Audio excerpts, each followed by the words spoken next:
साथियों नमस्कार। मैं राजेश शुक्ला और आप देख रहे हैं सहारा क्रेडिट पोर्टल। मित्रों, हमेशा की भांति आप सभी दर्शकों का पुनः हमारे चैनल पर सादर वंदन है, अभिनंदन है। मित्रों, आज संडे का दिन है और मैं अभी 5-6 दिन पहले आप लोगों से ये बोला था कि संडे को जो भी आपके कमेंट होंगे उन कमेंटों को लेकर मैं संडे को आऊँगा।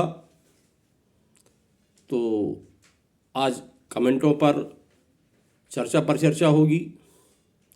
उसके पहले पोर्टल के संबंध में आप लोगों को बता दें कि पोर्टल पर अभी कोई भी अपडेट नया नहीं आया है। सहारा CRCS रिफंड जो पोर्टल है उस पर अभी कोई ताज़ा न्यूज़ नहीं है। वही पुराना है कि 20,000 के नीचे तक का जो भी जिनका दावा क्लेम हो वही अपना रिक्लेम पोर्टल पर कर सकते हैं। तो चलिए हम आप लोगों के कमेंट को पढ़ना स्टार्ट कर रहे हैं।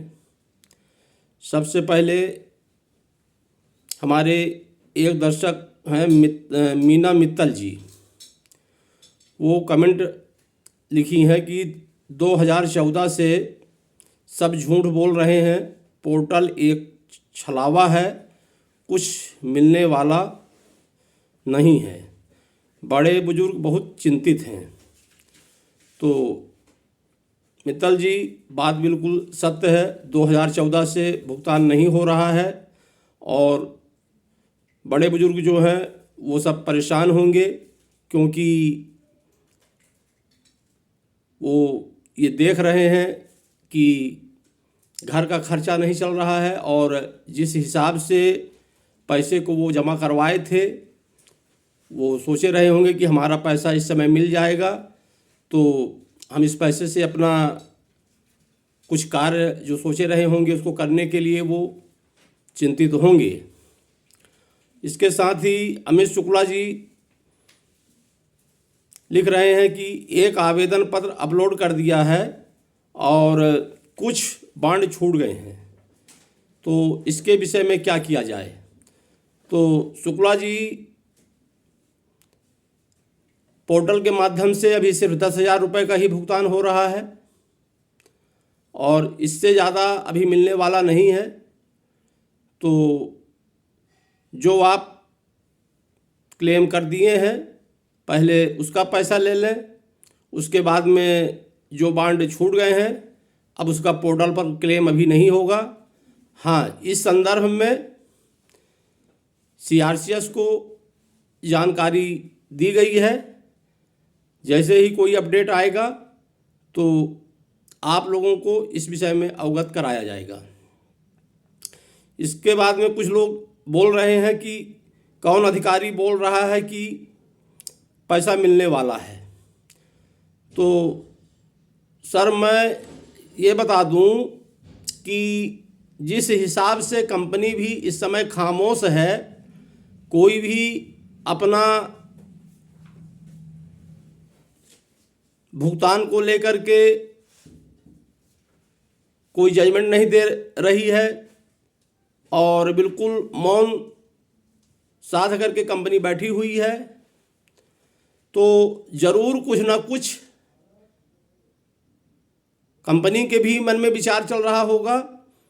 हेलो, कंपनी के जो उच्च वर्ग के अधिकारी हैं, जो डायरेक्टरों के बहुत नज़दीक हैं, उन लोगों का कहना ये है कि भुगतान जो है बहुत ही जल्द स्टार्ट होने वाला है। इसके साथ साथ सूर्यकांत मिश्रा जी एक दर्शक हमारे हैं, वो बोल रहे हैं कि सरकार ने हमें धोखा दिया है। तो मैं उनको ये बता दूं कि सर जी, इस समय की सरकार को अभी हम नहीं कह सकते कि धोखा दिया है, क्योंकि सरकार अभी उस पर लगी हुई है। धोखा तो आपको मिल गया था 10 वर्ष पहले ही जब दूसरी सरकार थी और उस समय ही जब कंपनी के कार्यों पर प्रतिबंध लगा दिया गया और आपके डॉक्यूमेंट्स को, बॉन्डों को कन्वर्जन करवा दिया गया बिना आपको सूचित किए हुए, तो धोखा तो आपको उसी समय मिल गया था। लेकिन फिलहाल सरकार इस समय कुछ कर रही है और आने वाले समय में बहुत कुछ आपके सामने आ जाएगा आपके भुगतान से संबंधित। इसके बाद में कुछ लोग ये भी कमेंट कर रहे हैं कि लोगों ने अपने भविष्य, अपने बच्चों की शादी विवाह पढ़ाई के लिए पैसा जमा किया था, सरकार धोखा दे रही है, सभी शहरों में प्रोटेस्ट होना चाहिए। तो ये बात बिल्कुल सत्य है। ये तो मैं पहले बता ही चुका हूँ कि किसी भी बैंक में कहीं भी जो लोग पैसा अपना इन्वेस्ट करते हैं वो भविष्य की गतिविधियों को देखते हुए इन्वेस्टमेंट करते हैं। कोई शादी विवाह के संबंध में इन्वेस्टमेंट करता है, तो कोई बच्चों की पढ़ाई लिखाई से संबंधित पैसा जमा करता है बैंकों में। और कुछ लोग ऐसे भी होते हैं कि जो अपने वृद्धावस्था को देखते हुए पैसा रखते हैं कि जब हम वृद्ध हो जाएंगे, हमारा हाथ पांव चलना कम हो जाएगा, तो ये पैसा हमको उस समय काम देगा।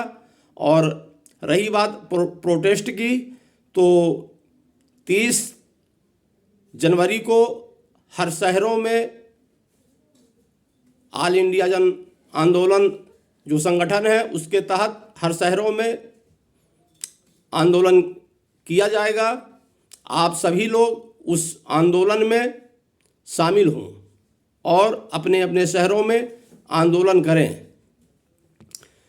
इसके बाद में एक हमारे और है दर्शक अशोक कुशवाहा जी, वो लिख रहे हैं कि सरकार धोखेबाज है। सरकार अगर पैसा नहीं दिला पाती तो लाइसेंस क्यों देती है? लाइसेंस रद्द करने से पहले किसानों और मजदूरों को सूचना देना चाहिए। तो उनकी भी बात सत्य है, क्योंकि जिस समय आरबीआई ने या कि सिक्योरिटी बोर्ड ऑफ सर्विस ने सहारा समूह का लाइसेंस रद्द किया था, तो नियामक को चाहिए कि वो पेपर में, अखबार के माध्यम से या कि मीडिया के माध्यम से इस चीज़ की जानकारी देनी चाहिए कि आप लोग अब कंपनी में पैसा जमा ना करें, आप लोगों का पैसा सुरक्षित नहीं है। ये उन लोगों को देखना चाहिए इस संदर्भ में। दूसरे हमारे एक दर्शक और हैं ओंकार नाथ जी, वो बोल रहे हैं कि पोर्टल एक धोखा है, पोर्टल से नहीं पेमेंट ब्रांच से होना चाहिए। तो मैं उनको बता दूं कि पोर्टल तो मैं आज से 6-7 दिन पहले जो वीडियो बनाया था मैं उसी में बता दिया था कि पोर्टल फेल है पूर्णतः। पोर्टल से भुगतान संभव नहीं है और भुगतान के विषय में सरकार को कुछ दूसरी रणनीति तैयार करनी चाहिए, चाहे वो ब्रांच के माध्यम से भुगतान करवाए या कि और भी कोई दूसरा रास्ता अपनाए। इसके साथ साथ एक हमारे और दर्शक है ब्रजेश सिंह जी, वो कहते हैं कि सरकार की उदासीनता साफ झलकती है। तो मैं उनसे ये कहना चाहूँगा कि सर जी थोड़ा धैर्य रखें, फरवरी तक का समय आप अवश्य सरकार को दें और तब तक में कोई ना कोई रिजल्ट ज़रूर आ जाएगा। एक हमारे दर्शक जयंत जी हैं, वो लिख रहे हैं कि पहले भुगतान फिर मतदान। तो बिल्कुल सत्य है, अगर आपका भुगतान नहीं हो रहा तो आप मतदान बिल्कुल ऐसी सरकार को मत करें कि जो आपका भुगतान न करवा पाए। एक विमल मिश्रा जी हैं, वो लिख रहे हैं कि भाई आप आंदोलन करते रहें। तो उनको बता दें कि सर जी हम लोग तो आंदोलन कर रहे हैं, आप भी हमारे आंदोलन में शामिल हो। इसके साथ साथ कमलेश जी लिख रहे हैं बहराइच से कि सर मुझे 5 महीना हो गया है क्लेम करे हुए और मेरा जो आवेदन क्लेम है वो रिजेक्ट हो गया है। तो मैं उनको बता दूं कि अगर आपका आवेदन क्लेम रिजेक्ट हो गया था तो आप चेक करवाएं। वो आपके मोबाइल में मैसेज आया होगा अगर डाटा अपलोड हो गया होगा तो, और अगर मैसेज आया है डाटा अपलोड का तो आप पुनः पोर्टल पर जा करके अपना दोबारा उसको रिक्लेम अवश्य करवाएं। इसके साथ साथ शहनाज जी बोल रही हैं कि मोदी जी गरीबों से वोट मांगते हैं फिर भुगतान क्यों नहीं देते हैं, गरीबों का साथ दें। तो मैं उनसे ये कहना चाहूँगा कि सरकार आपके तरफ ज़रूर ध्यान देगी, बस थोड़ा आप और 1 महीना का इंतज़ार करिए, फरवरी तक में कुछ न कुछ बड़ा होने वाला है। इन्हीं बातों के साथ मैं अपने शब्दों को विराम देता हूँ। नमस्कार।